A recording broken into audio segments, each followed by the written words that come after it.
ஓம் சாந்தி. எல்லோரும் நலமாக இருக்கீங்களா? ஸோ ஜான் ஜபராஜ் அவர்கள் போக்சோவில் கைது செய்யப்பட்ட பிறகு இப்போ மிகப்பெரிய திருப்பமாக அவருடைய மனைவியின் சகோதரன், அதாவது இவருடைய மச்சான் ஒருவரும் கைது செய்யப்பட்டிருக்கிறாங்க. அதே வழக்கிற்காக, அதே குழந்தை சொன்ன குற்றத்தின்படி. ஸோ இது எல்லோருக்கும் அதிர்ச்சி. ஏன்னா நிறைய பேர் நம்பிட்டு இருக்கிறது என்னென்னா, அவங்க மனைவி, அவங்க தம்பி, இவங்கெல்லாம் சேர்ந்து தான் இவருக்கு எதிராக இந்த வழக்கே போட்டாங்க. ஸோ அப்படி இருக்கும் பொழுது அவங்க போட்ட வழக்கில் அவங்களே மாற்றுறது தமிழில் சொல்லாங்களே, தனக்கு தானே குழி வெட்டிக்கிட்டாங்க, அந்த மாதிரி இருக்குது அப்படின்ட்டு. ஸோ இதை பற்றி ஒரு அற்புதமான கதை கூட பைபிளில் இருக்கும், எஸ்தருடைய கதை. அதை கண்டிப்பாக இன்றைக்கி பார்க்குறோம், அவசியம் பாருங்கள். அதுக்கு முன்னாடி பார்த்திங்கன்னா, ஜான் ஜபராஜ் பற்றி இசையமைப்பாளர் ஜேம்ஸ் வசந்தன் சொன்னதாக ஒரு சேனலில் வந்துருந்துச்சு. என்னென்னா, அவர் இந்த சம்பவத்தை பற்றி எதுவும் அவர் சொல்லலை.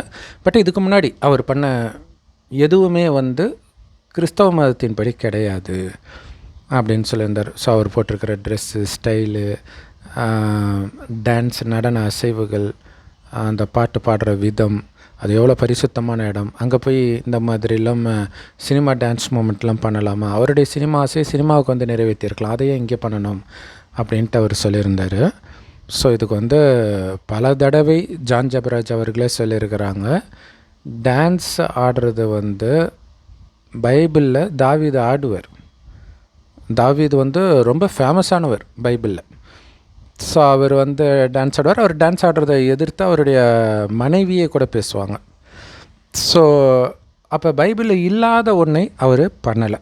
அப்புறம் பாட்டு பாடுறது, அதுவும் பைபிளில் இருக்குது, சங்கீதம்னே இருக்குது. இது இல்லாமல் பாட்டு பாடாத எந்த பிரிவும் கிடையாது சர்ச்சில். சர்ச்சில் பல பிரிவு இருக்குது இல்லையா, ஆர்சி, பெந்தகோஸ்தே, இன்னொன்று இயேசு கடவுள் இல்லை அப்படின்னு சொல்கிற ஜெகோவாவின் சாட்சிகள், அவங்களும் பைபிளே தான் ஃபாலோ பண்ணுவாங்க. ஆனால் இயேசு கிடையாது, கர்த்தர் தான் கடவுள், அவருடைய பேர் ஜெகோவானுவாங்க. அங்கேயுமே பாட்டு பாடுவாங்க. மொத்தத்தில் எல்லாருமே பாடுறாங்க. ஸோ பாடாமல் யாருமே கிடையாது. ஆனால் இவருடைய பாட்டு சினிமா மாதிரி இருக்குது அப்படிங்கிறதுக்கு யாரோ சொன்னாங்க. எல்லாத்துலேயும் பாடுறாங்க. எல்லா பாட்டும் எப்படி இருக்குன்னா, 10 வருஷத்துக்கு முன்னாடி தமிழ் சினிமா எப்படி இருந்துச்சோ அந்த மாதிரி பாடுவாங்க. இவர் இப்போ கரண்ட்டில் உள்ள ட்ரெண்டே பாடுறாரு, அவ்வளோதான் அப்படின்னு சொல்லியிருந்தாங்க. ஸோ இன்னொரு முக்கியமான விஷயம் என்னென்னா, இவருடைய பாடல் எபினேசரு, இந்த மாதிரி சில பாடல்கள் பார்த்திங்கன்னா கிறிஸ்தவ மதத்தை தாண்டி எல்லா மதத்தினருக்குமே பிடிச்சது.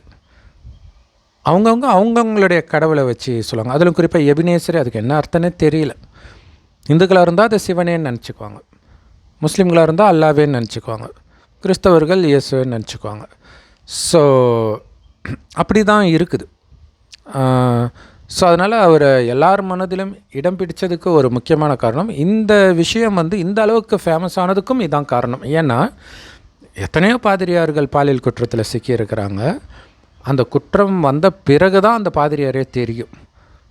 ஒரு நாள், அதிகபட்சம் 2 நாள் பேசுவாங்க, அவ்வளோதான், அதுக்கு மேலே கிடையாது. ஆனால் இது ஒரு வாரமாக இருந்தும் இன்னும் மக்கள் மத்தியில், கிறிஸ்தவர்கள் மத்தியில் மட்டும் இல்லை, எல்லார் மத்தியிலுமே அது பேசப்படும் பொருளாக இருக்கிறதுக்கு காரணம் என்னென்னா, எல்லா மதத்தினரையும் அவர் ஈர்த்திருக்கிறார். அதுதான் முக்கியமான விஷயம். ஆனால் இன்னொரு முக்கியமான விஷயம் என்னென்னா, சினிமாவில் போய் சாதிச்சிருக்கலாம், அதே எதுக்கு இதில் பண்ணணும் அப்படிங்கிறார். அவர் எப்போவுமே சினிமாவுக்கு ட்ரை பண்ணவே கிடையாது. என்ன அவர் ஏதோ சொன்னாருன்றாங்க, அஜித் விஜய் தான் எனக்கு போட்டி, அஜித் விஜய் தான் போட்டின்றது அவர் சொன்ன அர்த்தம் வேறு. அவ்வளோ ஆடியன்ஸ் இருக்கிறாங்க, அந்த அர்த்தத்தில் தான் அவர் சொல்கிறார். மற்றபடி இதுனா அவர் சினிமாவுக்கு போக தெரியாது அவருக்கு இல்லையா. அவர் கடவுளை இல்லாட்டினா அவர் மற்ற பாட்டு கூட பாடலாமே. ஏன்னா அந்த மாதிரி மதத்திற்காக பாடியவர்கள் சினிமாவுக்கு பாடி இருக்கிறாங்க நிறைய பேர்.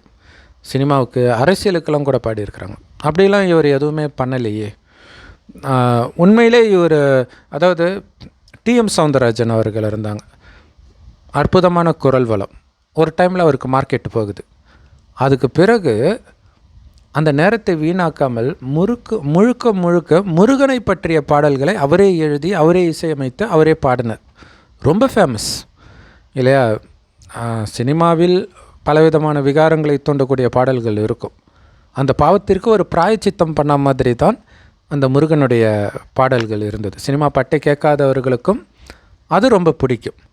அதில் உண்மையிலே அந்த அன்பு இருந்தது, ஜீவன் இருந்தது. ஸோ அதுதான் முக்கியமான விஷயம். ஆனால் இன்றைக்கி ஜேம்ஸ் வசந்தன் அவர்கள் உட்பட நிறைய இசையமைப்பாளர்கள் கடவுள் நம்பிக்கை ரொம்ப உள்ளவர்களாக தான் இருக்காங்க. அது ஏஆர் ரஹ்மானாக இருக்கட்டும், இளையராஜாவாக இருக்கட்டும், ஜேம்ஸ் வசந்தன் அவர்களாகவும் கூட இருக்கட்டும் இல்லையா. அவருக்கு அந்த கடவுள் நம்பிக்கை இருக்கிறதுனால தான் இங்கே எதிர்க்கிறார். ஸோ அப்போ இருக்குது. ஆனால் பாடுறாங்களா கடவுளை பற்றி? மதத்தை கூட விட்டுருங்க, கடவுளை பற்றி அது அவங்க மதத்துக்கு கூட பாடட்டும், இல்லை பொதுவாக கூட பாடட்டும், பாடுறாங்களா? இல்லையே, இல்லையா? அப்போ கடவுள் கொடுத்த கிஃப்டை கடவுளுக்கே பயன்படுத்தலைன்னா அது கடவுளுக்கு செய்கிற மிகப்பெரிய துரோகம் இல்லையா? ஆனால் அந்த துரோகத்தை இவர் பண்ணலை. ஆரம்பத்தில் இருந்து இவர் நினைத்தால் மற்ற இதுக்கு போயிருக்க முடியும். ஸோ அவருடைய லட்சியமாக இருக்கிறது என்னன்னா, இப்போ இந்த ஆர்சி ஒவ்வொரு பிரிவு இருக்குது இல்லையா, அங்கே போக பிடிக்காதவர்கள் வெளியில் போகிறாங்க இல்லையா, அந்த குரூப்பை இவர் அழைச்சிட்டு வரார் அப்படின்னா அது நல்லது தானே இல்லையா? மற்ற இடத்துக்கு வீணாக போகாமல் அந்த டிஸ்கோத்தே அந்த மாதிரி இருக்கிறத நீ இங்கேயே வா, கடவுளை பாடுறதுல அதை பயன்படுத்திக்கலாம் அப்படின்னு எடுத்துகிட்டு வர்றது நல்ல விஷயம் தானே. சரி, இப்போ அந்த எஸ்தருடைய கதைக்கு வருவோம்.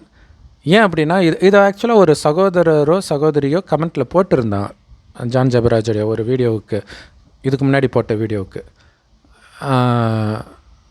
என்ன போட்டிருந்தாங்க அப்படின்னா, ஆக்சுவலாக எனக்கு பைபிள் படித்தாலும் பைபிள் குரான் எல்லாமே படிக்கிறோம், பட் அந்த பேர் எனக்கு ஞாபகம் வச்சுக்க முடியாது. ஆனால் அவங்க போட்ட கமெண்ட்டில் ஓகே இது அந்த கதை தான் அப்படின்னு கண்டுபிடிச்சிட்டேன். முர்தெக்காய் ஆமான் அப்படின்ட்டு ஏதோ ஒன்று போட்டிருந்தார்.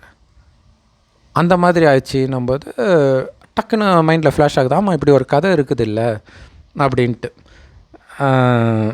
ஏன்னா இங்கே எதுக்காக அந்த சகோதரர் கமெண்ட் போட்டிருந்தாங்கன்னா, தான் வெட்டிய குழியில் தானே அவங்க விழுந்துட்டாங்க அவங்களுடைய சகோதரர் அப்படின்ட்டு.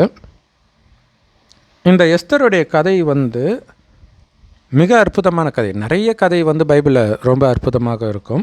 ஸோ அதே மாதிரி தான் இந்த எஸ்தர் கதையும். ஆனால் ரொம்ப பெருசாக தான் இருக்கும் எல்லா கதையுமே. அதை நான் சாரமாக சொல்கிறேன். அந்த சாரம் மட்டும்தான் இருக்கும், விஸ்தாரம் தேவையற்றது தான்.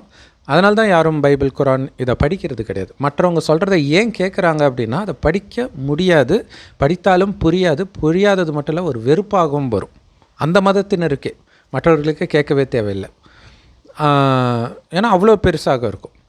ஆனால் அந்த பொறுமையோடு நீங்கள் படிச்சிட்டிங்கன்னா அதில் ஒரு ரத்தினம் இருக்கும். ஆனால் அதை எடுக்கிறதுக்குள்ளே ரொம்ப கஷ்டப்பட வேண்டியதாக இருக்கும், பொறுமை அதிகமாக தேவைப்படும். ஸோ அப்படி இந்த எஸ்தருடைய கதை பார்த்திங்கன்னா, எஸ்தருன்ற ஒரு பொண்ணை முர்தெக்காய் அப்படிங்கிறவர் வளர்க்குறார். அவருடைய பொண்ணு இல்லை, அவருடைய அண்ணன் பொண்ணும் ஏதோ வளர்க்குறார். ரொம்ப அழகாக இருப்பாள் அந்த பொண்ணு. இதுக்கு முன்னாடி ஒரு விஷயம் நடக்குது. அது அதாவது ஒரு விஷயத்திலும் ஒரு கதை இருக்குது. அது ராமாயணமாக இருக்கட்டும், மகாபாரதமாக இருக்கட்டும், பைபிள் குரானாக இருக்கட்டும். ஒரு கதை வருது அப்படின்னா அதில் ஒவ்வொரு அடியிலுமே வெவ்வேறு மெசேஜ் இருக்கும். மொத்தமாக கதைக்கு ஒரு மெசேஜ் இருக்கும், ஆனால் அந்த கதை போகிற வழியிலே நிறைய மெசேஜ் இருக்கும். ஸோ அந்த மாதிரி பாருங்கள், இதில் ஒரு ராஜா இருக்கிறாரு.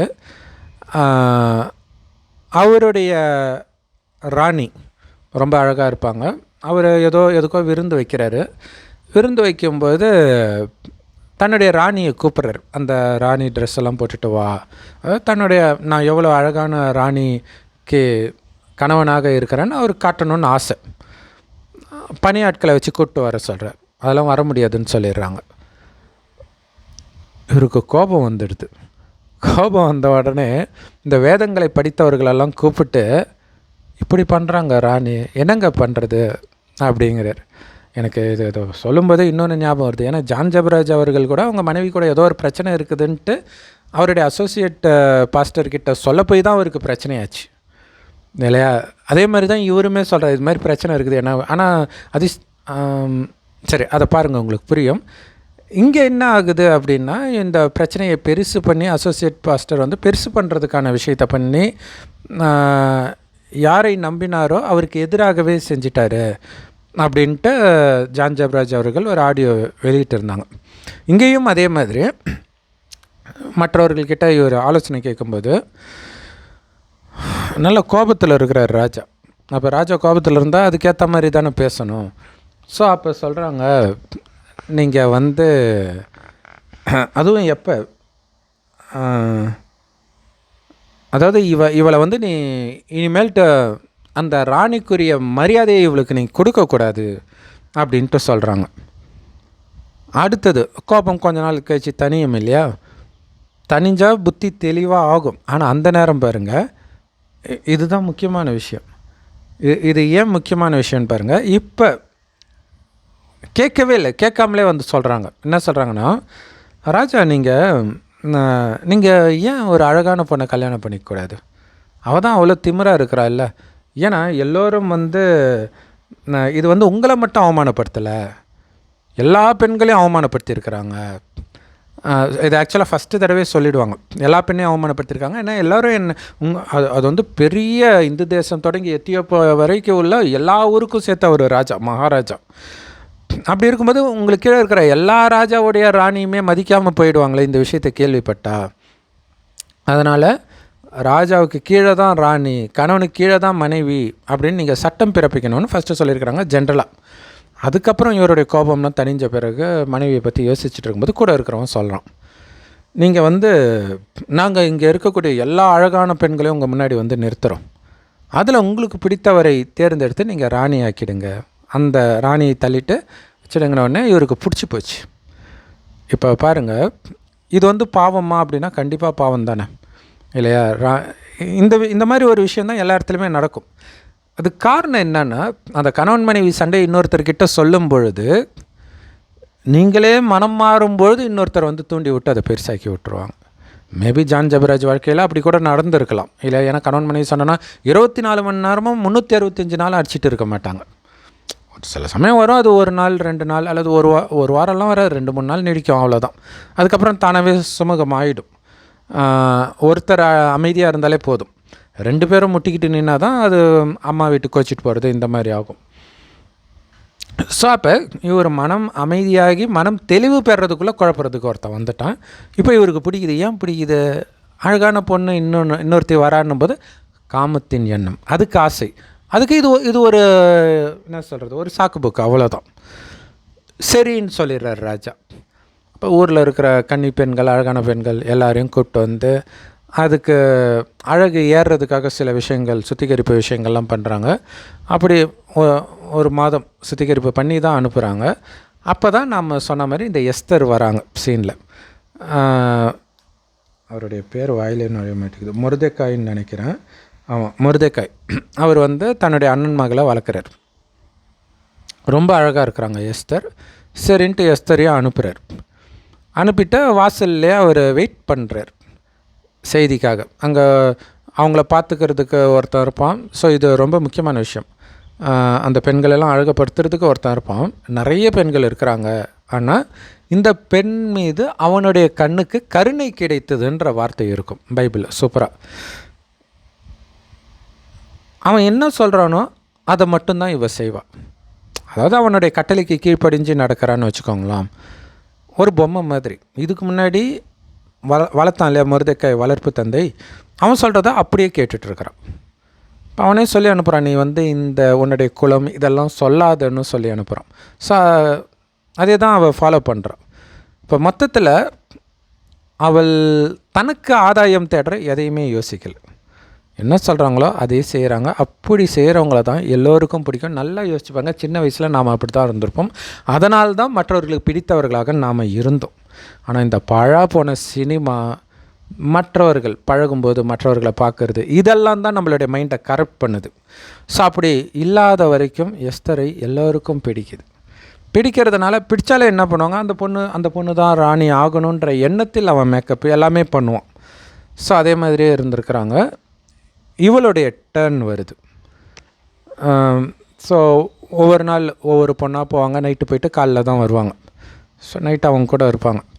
அப்போ காலையில் வந்துட்டாங்க அப்படின்னா இந்த பெண்கள்லாம் தங்கியிருக்கிற இடத்துக்கு போயிடுவாங்க. ராஜா பேர் சொல்லி கூப்பிட்டா மட்டும்தான் அவங்க மறுபடியும் போக முடியும். ஸோ அப்படி போய் எஸ்தருடைய நேரம் வருது. அவளும் போகிறா. ராஜாவுக்கு பிடிச்சிடுது. அதுக்கப்புறம் போயிடுறான். அதுக்கப்புறம் ராஜா கூப்பிட வேண்டிய நேரம் வருது இல்லையா? அப்போ எஸ்தரை பிடிச்சி போய் அவள் தான் ராணியாக ஆகிறாள். ஸோ இங்கே முக்கியமான விஷயம் பாருங்கள். இதை பைபிளும் சரி, எந்த மதத்தின் விஷயம் சரி, நீங்கள் தவறான அர்த்தத்தையும் எடுத்துக்க முடியும். ஏன்னா அதில் அதுவும் இருக்கும். அதனால தான் நம்ம சொல்கிறோம், மதத்துக்கும் கடவுளுக்கும் சம்மந்தம் இல்லை. மதங்களில் கடவுளுடைய ரகசியம் இருக்குது, அதை தான் நம்ம வெளிப்படுத்துகிறோம். சாத்தானுடைய சாமர்த்தியமும் அதில் இருக்கும். ஏன்னா மதங்களை கடவுள் உருவாக்கல, சாத்தான் தான் உருவாக்குறோம். ஏன்னா மதங்கள் மனிதர்களை பிரிக்கிறது. ஸோ அகத்தியன் அவர்கள் சமீபமாக போடுற வீடியோலாம் அந்த இதை சாதி வெறியர்கள் அப்படி இப்படின்ட்டு தலைப்பு போடுறாங்க. அவர் பேசுகிறாரா தெரியல. ஏன் மத வெறியர்கள்னு போட வேண்டியது தானே? ஏன்னா ஜாதி வெறி எப்பயும் இருக்காது, மதவெறி எப்பயுமே இருக்கும். இதை விட டேஞ்சர் மதவெறி தான், சாதி வெறியை விட. இன்றைக்கி யூதனை கண்டாலே முஸ்லீம்களுக்கு ஏன் பிடிக்கல? அது என்ன ஜாதி வெறியா? மதவெறி தான். சரி, அதை ஏன் சொல்கிறேன்னா, அந்த மாதிரி ஒரு வெறியை கடவுளாக உருவாக்குவார். யோசிச்சு பாருங்கள் இல்லையா? அதுதான் சாத்தானுடைய சாமர்த்தியம். சாத்தான்னா தனியாக ஒருத்தர் கிடையாது, இருட்டுன்னு ஒன்று தனியாக கிடையாது. வெளிச்சம் போயிடுச்சுன்னா அங்கே இருட்டு தான் இருக்கும். அந்த மாதிரி தான் மனுஷனுக்கு புத்தி போயிடுச்சுன்னா அவன் சாத்தானாக மாறிடுறான். அதாவது அவனுக்குள்ளே இருக்கிற தெய்வீக குணம் போயிடுச்சுன்னா அவனுக்குள்ளே சாத்தானிய குணங்கள் வருது. அது என்ன? காமம், கோபம், பற்று, பேராசை, அகங்காரம். இந்த 5 விகாரம் ஆணிடமும் இதே 5 விகாரம் பெண்ணிடம் உள்ள இணைந்த ரூபம் தான் 10 தலை ராவணன். மற்றபடி இந்து மதத்தில் சொன்ன மாதிரி 10 தலையை தூக்கிட்டு எவனும் அலையில் நம்ம எல்லாருக்குள்ளேயும், ஆண்கள் பெண்கள் எல்லாருக்குள்ளேயும் இந்த ராவணன் இப்போ இருக்கிறான். அவனைத்தான் சாத்தான் மாயான்னு சொல்கிறது. இது எதனால் வருது? இது இல்லாமல் ஒரு காலத்தில் மனுஷன் இருந்தானா அப்படின்னா இருந்தான். எப்போ தெரியுமா? 5000 வருடத்திற்கு முன்பு இதே பூமி சொர்க்கமாக இருந்தது, பாரத பூமி. அங்கே இருந்த எந்த மனிதனுக்குள்ளேயும் காமம், கோபம், பற்று, பேராசை, அகங்காரம் எதுவுமே கிடையாது. அதாவது சாத்தானே கிடையாது. அங்கே ராவணனுக்கே வேலை கிடையாது. அதனால அது பேர் தான் ராமராஜ்யம். எதனால் ராமராஜ்யம்னு சொல்கிறாங்கன்னா, அங்கே ராமரும் இருப்பார் அங்கே. ஏன்னா சொர்க்கத்தில் இருக்கக்கூடியவர்கள் தான் தெய்வம் அப்படின்னு இன்றைக்கி இந்துக்கள் கோயில் கட்டி கும்பிட்றாங்க, தேவதைகள். ஸோ மலக்குகள்னு முஸ்லீம் மதத்தில் சொல்லுவாங்க. சரி, மலக்குகள் கிடையாது, வானவர்கள், சொர்க்கத்தில் வாழ்பவர்கள் அப்படின்னு இருக்கும். மலக்குகள்ன்றது ஃபரிஸ்தா. இந்த வீடியோக்கு அது தேவையில்ல, இன்னும் ஆழமான ரகசியம் அது. ஸோ அப்போ பார்த்திங்கன்னா இந்த மாதிரி ஃபுல் டீட்டெயில் வேணும்னா குரான் பைபிளுக்கு நம்ம தனியாகவே சேனல் வச்சுருக்கிறோம். ஸோ இது கீழே கமெண்ட்டில் நம்ம பின் பண்ணியிருப்போம், இல்லை நீங்கள் டிஸ்கிரிப்ஷனில் பார்த்தாலும் இருக்கும். ஸோ அந்த சேனலுக்கு வாங்க. அப்படியே வரிசையாக சாப்டர் பை சாப்டர் பைபிளும் சரி குரானும் சரி நாம் எடுத்துகிட்டு தான் இருக்கிறோம். அதில் இன்னும் ஆழமான ரகசியம் உங்களுக்கு வெளிப்படும். ஸோ இப்போ நம்ம சொல்கிறதெல்லாம் ஏற்கனவே நம்ம அதில் எடுத்தது தான். எஸ்தர் முடிந்து இப்போ யோபு முடிக்க போகிறோம். சரி, சத்தியமாக நம்ம சொல்கிற விஷயங்கள் எந்த பாதிரியாரும் சொல்லியிருக்க மாட்டாங்க. அது உங்களுக்கு இந்த வீடியோ பார்க்கும்போதே உங்களுக்கு தெரியும். ஸோ அதனால் அவ்வளோ ரகசியம் அதில் இருக்கும். ஸோ அதில் உங்களுக்கு பிடிச்சதை நீங்கள் எடுத்துக்கோங்க, பிடிக்கலன்னா விட்டுருங்க. ஆனால் கண்டிப்பாக உங்களுக்கு பிடிச்சதும் அதில் இருக்கும். ஒருவேளை ஃபுல்லாக உங்களுக்கு பிடிக்கல அப்படின்னா. இப்போ சொர்க்கமாக இருந்த பூமி அடுத்த 2000 வருஷம் சொர்க்கமாக இருக்கும், அடுத்தது நரகமாக மாறுது. ஏன்? சொர்க்கத்தில் எல்லோரும் எஸ்தர் மாதிரி பரிசுத்தமாக இருப்பாங்க. ஸோ எஸ்தர் மாதிரின்னு சொல்லக்கூடாது, ஏன்னா அவள் காமத்தில் விழறா. இங்கே அப்படிலாம் விழ மாட்டாங்க. காமம்னா என்னன்னே தெரியாது அவங்களுக்கு. ஆனால் கல்யாணம் நடக்கும், குழந்தை பிறக்கும். காமத்தினால கிடையாது. கணவனும் மனைவியும் நமக்கு ஒரு வாரிசு வேணும்னு நினைக்கும்போது மனைவி கர்ப்பமாவாள். அதனால தான் அவங்களை கோயில் கட்டி கும்பிட்றாங்க. எப்படி அது சாத்தியம் அப்படின்னா, அவங்க ஆத்மான்ற உணர்வில் இருந்தாங்க. 2500 வருஷம் கழிச்சு ஆத்மானா உயிர், அது புருவமத்தில் நட்சத்திரமாக ஜொலிக்கினால தான் இங்கே பொட்டு வைக்கிறோம். தெரியாமல் தான் வைக்கிறாங்க, ஆனால் இதான் அதுக்கு பின்னாடி உள்ள அர்த்தம். 2500 வருஷம் கழிச்சு இதே பூமி நரகமாகும்போது ஆத்மான்றதை கொஞ்சம் கொஞ்சமாக மறந்து உடல் உணர்வுக்கு வந்துடுறாங்க. ஆத்மான்ற உணர்வில் இருக்கும்போது சதா ஆனந்தமாக இருப்பாங்க. ஏன்னா ஆத்மாவுடைய உண்மையான குணம் ஆனந்தம். ஆத்மாவை விட்டு கவனம் உடலுக்கு வரும் பொழுது புத்தி மயங்க ஆரம்பிக்கும் வெளி உலக விஷயங்களில். அப்போ தான் காமம், கோபம், பற்று, பேராசை, அகங்காரம் நிறைய பாவம் செய்கிறோம். அந்த பாவத்திற்கான தண்டனையாக தான் சொர்க்கத்தில் இருந்த அந்த அழகு, ஆரோக்கியம், செல்வம் எல்லாத்தையும் படிப்படியாக இழந்து இன்றைக்கி இருக்கிற நிலைமையில் நாம் இருக்கிறோம். அனைத்தையும் இழந்து இந்த நேரத்தில் இழந்த அத்தனையும் மீண்டும் கொடுப்பதற்கு தான் கடவுள் வருகிறார். மீட்பர்னு கிறிஸ்தவர்கள் சொல்லுவாங்க இல்லையா? எதை மீட்கிறதுக்கு? நாம் இழந்ததை மீட்பதற்கு. உண்மையிலே இயேசுவோடைய கதை, இயேசு பார்த்திங்கன்னா கடவுளுடைய குழந்தை அப்படின்னு தான் சொல்லுவாங்க, தேவ மைந்தன் இல்லையா? ஸோ யார் கடவுளுடைய குழந்தை அப்படின்னா, மதங்களை பிடிச்சிட்டு இருக்கிறவங்க எல்லாருமே சாத்தானுடைய குழந்தை தான். நம்ம எல்லோருமே, இதில் எக்ஸப்ஷனே கிடையாது. ஏன்னா இவ்வளோ நாள் மதத்தில் தானே இருந்தோம். ஸோ கடவுள் வரும்போது கடவுளை பிடிக்கணும். இது இயேசுவே சொல்லுவார், என்னை நோக்கி கூப்பிட்றவனுக்கு சொர்க்கத்தில் இடம் கிடையாது, பிதாவின் சித்தத்தின்படி இறுதியில் நடப்பவர்கள். ஏன்னா இறுதியில் தான் அவர் வரார். அவர் வந்து அவருடைய வழியை சொல்லும்போது அதை ஃபாலோ பண்ணணும். அதேமாதிரி குரான்லேயும் இருக்கும், நீங்கள் யாரை எந்த மதஸ்தாபகர்களையும் ஃபாலோ பண்ணுறீங்களோ அவங்கள உங்களை நிராகரிச்சிடுவாங்க, இவங்களாம் யாருன்னே எனக்கு தெரியாதுன்னு சொல்கிறாங்க. இயேசுமே அதை சொன்னதாக பைபிளில் இருக்கும். ஸோ இறுதியில் எல்லாரையும் கைட்டி விட்டு அவங்க சொர்க்கத்துக்கு போயிடுவாங்க. ஏன் நபிக்கும் இயேசுக்கும் இவ்வளோ மகிமை? ஆனால் இயேசுவோடைய ஞானமே கிடையாது பைபிள். இயேசு உடலில் வந்தது பரிசுத்த ஆவின்னு சொல்கிறாங்களே, அது இன்னொரு ஆத்மா மேலேருந்து வரும். அதுதான் கிறிஸ்துன்னு சொல்கிறது. அதுதான் ஞானத்தை கொடுக்குது. அதனால தான் அவங்க பேர் கிறிஸ்தவர்கள். இயேசு வச்சுருந்தால் இயேசுவர்கள் நல்ல பேர் இருக்கும் இல்லையா? அதே மாதிரி முஸ்லீம்களுக்கும் பார்த்திங்கன்னா, முகமது நபி உடம்புக்குள்ளே ஜிப்ரேல்னு ஒரு ஆத்மா வரும். அதுதான் ஞானத்தை கொடுக்கும். அப்போ அதை தான் மகிமை பாடணும். ஏன் மகிமை பாடாமல் இவங்களுக்கு மகிமை அப்படின்னா, இவங்க உடம்புல வராங்க அப்படின்றது அவங்களுக்கு தெரிந்த காரணம். ஆனால் இவர்கள் கடைசியில் அந்த மதத்தை விட்டுட்டு இறைவனுடைய ஞானத்தை எடுத்துடுவாங்க. அந்த மதத்தை உருவாக்கியவர்களே மதத்தை விட்டுட்டு வந்து இதை பிடிப்பாங்க. ஸோ அதனால்தான் இதை விட்டுட்டு நான் விலகிடுவேன் அப்படின்றது வார்னிங் அதில் வெளிப்பட்டு இருக்கும். சரி, இப்போ இறைவன் வந்து சொல்கிறாரு, உடம்புக்கு தான் மதங்கள், உடம்பே நீ கிடையாது, உடல் உட்பட உடலின் அனைத்து மதத்தையும் விட்டுட்டு வா. மதம்ன்றது அந்த கிறிஸ்தவ, இந்து, முஸ்லீம் அது மட்டும் கிடையாது. அந்த உடலின் உறவுகள், என்னோட அப்பா, என்னுடைய அம்மா, என்னோட ஜாதி, என்னோட மதம், என்னோட மொழி, என்னுடைய இனம், என்னுடைய தேசம் எதுவும் கிடையாது. நான் ஆத்மா, என்னுடையவர் ஒரு பரமாத்மா. எல்லா ஆத்மாவுக்கும் அவர் தான் அப்பா, பரமபிதா. இல்லை பரலோகத்தில் இருக்கும் பரமபிதாவேன்ட்டு ப்ரேயர் சொல்கிறதோட சரி, பரமபிதா நினைக்கிறதில்ல, இயேசு தான் பிடிச்சிக்கிறாங்க. அல்லான்னு சொன்னாலும் நபி சொல்கிறத மட்டும்தான் முஸ்லீம்கள் பிடிச்சிக்கிறாங்க. ஸோ அப்போ நபியை பிடிச்சிட்டு அல்லாவை விட்டாங்க, இயேசுவை பிடிச்சிட்டு பரமபிதா விட்டாங்க. அது தப்பும் கிடையாது. ஏன்னா அவரை பற்றி அவரே வந்து சொன்னால் மட்டும்தான் தெரியும். அதை தான் இப்போ வந்து சொல்கிறார். என்ன சொல்கிறாரு? உடம்புன்னு நினச்சி தான், உடல் நினைக்கும்போது தான், உடலை பார்க்கும்போது தான் காமம், கோபம், பற்று, பேராசை, அகங்காரம் கொஞ்சம் கொஞ்சமாக வருது. சொர்க்கத்தில் ஆத்மான்னு ஒன்று வந்து ஆத்மாவை பார்க்கும்போது இது வரல. இப்போ மீண்டும் உடல் என்பதை மறந்து ஆத்மான்னு ஒன்று வந்து ஒருவர் ஆத்மானு பார்த்து பேசுங்க. ஆனால் அந்த சக்தி இல்லை. அப்போ அந்த சக்தி வேணும்னா பரமாத்மாவை நினைக்கணும், பரமபிதாவை நினைக்கணும். இவரைத்தான் சிவன் இந்துக்களும், அல்லான்னு முஸ்லீம்களும், பரமபிதான்னு கிறிஸ்தவரும் சொல்கிறாங்க. கடவுள் ஒருவர் தான். ஸோ அவரை நினைக்கணும். ஆத்மா என்னுடையவர் ஒரு சிவ பரமாத்மா. என்னுடைய அப்பா, அம்மா, கணவன், மனைவி, குழந்தை, சகல உறவும் அவர் மட்டுமே, வேறு யாருமே கிடையாது. இதோடைய நினைவு தான் முஸ்லீம்கள் அல்லாவை தவிர யாரையும் வணங்கக்கூடாது. அது பக்தி, வணங்குறதுன்றது. இங்கே வணங்குறது இல்லை, அல்லாவை தவிர எனக்கு யாரும் கிடையாது. அப்போ எப்படி துக்கம் வரும்? யோசிப்பாங்க. இப்போ ஜான் ஜபராஜை ஒருத்தர் சொல்கிறாரு, மனைவியின் அழுத்தத்தினால ஜான் ஜபராஜ் வந்து அவருடைய மச்சானையும் ஒரு பாஸ்டர் ஆக்குனார்.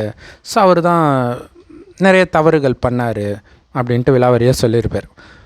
ஸோ அப்போ அந்த மனைவி, என்னுடைய மனைவி நினைக்கும்போது தான் அடுத்தடுத்து நம்ம பாவம் செய்கிறோம். அதான் செஞ்சோற்று கடன் தீர்க்க வஞ்சத்தில் வீழ்ந்தாயடான்ட்டு கர்ணனை சொல்லுவாங்க. அப்படி தான் எல்லாருமே, அவர் மட்டும் இல்லை, எல்லாருமே பார்த்திங்கன்னா பாவம். அதனால தான் கடவுள் சொல்லுவார் பிரம்மகுமாரிகள் மூலமாக. ஏன்னா கடவுள் ஒரு வயோதிகர் உடலில் வந்து இந்த ஞானத்தை கொடுக்குறார். ஏன்னா அவர் ஒருபோதும் தாயின் கர்ப்பத்தில் பிறப்பது கிடையாது. அதனால தான் அவரை எவனும் பார்த்ததில்லை, பெறவும் இல்லை, பெறப்படவும் இல்லை. இப்படியெல்லாம் குரான்லேயும் போட்டிருக்கும். ஆக்சுவலாக நம்மளையே பார்க்க முடியாது, நம்ம எடுத்த உடலைத்தான் பார்க்க முடியும். ஆனால் இயக்கிட்டு இருக்கிறவர் ஆத்மா. அவர் தான் கண் வழியாக பார்ப்பார், வாய் வழியாக பேசுவார். இதை விட்டு போயிடுச்சுன்னா கண் இருக்கும் பார்க்காது, வாய் இருக்கும் பேசாது. ஸோ அந்த ஆத்மா தான் நான்ற உணர்வில் இருக்கணும். பரமாத்மா தான் என்னுடையவர் அப்படின்ற உணர்வில் இருக்க, அவரை நினைக்க செவ்வானத்தில் நட்சத்திரம் மாதிரி அப்பாவை, சிவனை நினைக்க பரமபிதாவை நினைக்க ஆத்மா தூய்மையாகும்.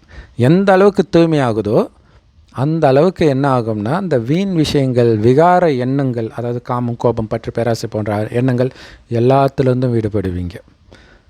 கணவன் மனைவி கூட மனைவின்ற உறவு கிடையாது. இதுவும் கடவுளோட குழந்தை, நானும் கடவுளோட குழந்தை. அப்போ ஒரு அப்பாவோட குழந்தை சகோதரன் சகோதரி கூட கிடையாது, சகோதரன் தான்.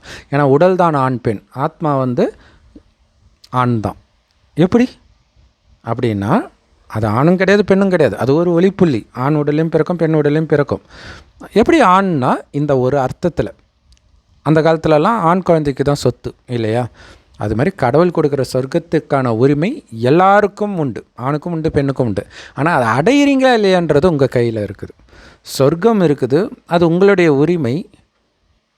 ஆனால் அதை அடையணுன்னா நீங்கள் முயற்சி பண்ணணும். என்ன முயற்சி பண்ணணும்? சொர்க்கத்தின் குணம் இப்போ உங்களுக்கு வரணும். சொர்க்கத்தில் சிங்கமும் பசுவும் ஒன்றா தண்ணி குடிக்கும். இங்கே சர்ச்சு முடிஞ்ச உடனே பிரியாணி தான். அப்போ எப்படி போக முடியும்? அப்படின்னா என்ன அர்த்தம்? ஒரு கிறிஸ்தவர்கள் கூட சொர்க்கத்துக்கு வர முடியாது, குணத்தை மாற்றிக்கலன்னா. கிறிஸ்தவ மதத்தின் குணத்தை விட்டுட்டு இறைவன் வழிபடி சொர்க்கத்துக்கு, ஏன்னா அது பைபிளே இருக்குது. அங்கே சிங்கமும் புலி போன்ற விலங்குகள் கூட தாவரத்தை புல்லை தான் சாப்பிடுன்றது பைபிள்லையும் இருக்குது, குரான்லேயும் இருக்குது. ஸோ அதோடைய அர்த்தம் என்னன்றதை நாம் இப்போ சொல்லும்போது கோடியில் ஒருத்தருக்கு புரியும். டக்குன்ட்டு இறைவனை பிடிச்சிடுவாங்க.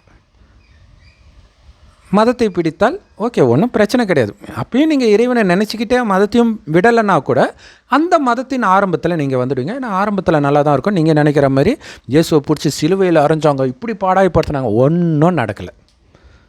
அதெல்லாம் நடந்துச்சு. ஏங்க உங்கள் இயேசுவை பாடாப்படுத்தலைன்றது சந்தோஷமான விஷயம் தானுங்க. ஏங்க இல்லைன்னு அப்போ நீங்கள் ஒரு சேடிஸ்ட்டுன்னு தானே அர்த்தம் இல்லையா?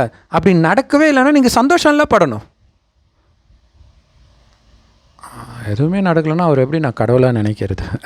அவரை யார் கடவுள்னு சொன்னாங்க? அவர் சொன்னார் எப்பயாச்சா? பரிசுத்தமானவர் என்னதுக்கு பிதாவை தவிர எவனும் பரிசுத்தமானவர் கிடையாது எப்படி நீ சொல்லுவேன்னு தான் அவர் கேட்குறார். அதுவுமே நிஜத்தில் நடந்தது கிடையாது. அந்த கதை எதுவுமே நிஜத்தில் நடந்தது கிடையாது. அவர் ஞானத்தை கொடுத்தார், அவ்வளோதான். கதை உருவாயிடுச்சு. அதே மாதிரி தான் ராமாயணம் மகாபாரதமும். அது ராமருடைய கதை கிடையாது. ராமர் சொர்க்கத்தில் வாழ்ந்தவர். சொர்க்கத்தில் யாருடைய மனைவியும் யாரும் திருடிட்டுலாம் போக மாட்டாங்க. ராவணன் அதெல்லாம் இங்கே நடக்கிறது, கள்ள தொடர்புலாம் சொர்க்கத்தில் கிடையாது. ஸோ இங்கத்தைய விஷயத்த அங்கே நடந்த மாதிரி போட்டாங்க. அந்த ராமராக இருக்கட்டும், கிருஷ்ணராக இருக்கட்டும், இயேசுவாக இருக்கட்டும், எல்லாமே இப்போ கடைசி ஜென்மத்தில் வந்துடுவாங்க. இப்போ அவங்க அனுபவிக்கிற கதையாக வேணும்னா இருக்கலாம். அதுவும் இந்த ஞானத்தை எடுத்த பிறகு அவங்க எப்படி மாறுறாங்க? அத்திபாரத்தில் பசிக்கும்போது பழம் இல்லைன்றதுக்கு டென்ஷன் ஆகி அத்திபாரத்தை சபிக்கிறார். அவ்வளோ டென்ஷன், கோபக்காரர்.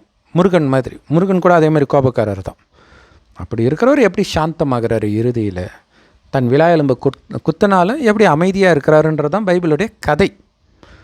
ஒரு மோசமானவன் எப்படி தெய்வீகமானவனாக மாறான்றது தான் கதை. ஒரு சம்பவம் ரெண்டு சம்பவம் இல்லை, பல சம்பவம். விபச்சார சந்ததியினரேன்னு கூப்பிடுவார். அப்படின்னா என்ன அர்த்தம் தெரியும்ல? தமிழில் அதுக்கு ஒரு கெட்ட வார்த்தை இருக்குது. அதை டீசெண்டாக விபச்சார சந்ததியினர்ன்றாங்க. அப்படி கூப்பிட்டா கல்லால் அடிக்கலைன்னா தான் ஆச்சரியம் இல்லையா? ஸோ இது என்னென்னா அப்படி நடக்கலை, ஆனால் அதுக்கு அர்த்தமும் இருக்குது. ஸோ அதே மாதிரி சாட்டையால் அடித்தார். நீங்கள் ஒரு கடவுளுடைய வார்த்தையை சொல்கிறதுக்கு ஒரு ஊருக்கு போகிறீங்க, புதுசாக ஒரு ஊருக்கு. சாயங்காலம் ஆகிடுச்சு, தங்குறதுக்கு ஒரு வீட்டு வாசலில் நிற்கிறீங்க. உங்களை உள்ளே கூப்பிடலையா? அப்படியே காலில் இருந்து மண்ணை எடுத்து நாசமாக போட்டுன்னு சபிச்சுட்டு போ. யார்? இயேசு சொல்கிறார். யோசிச்சு பாருங்கள். இப்படி இருந்த மனிதனை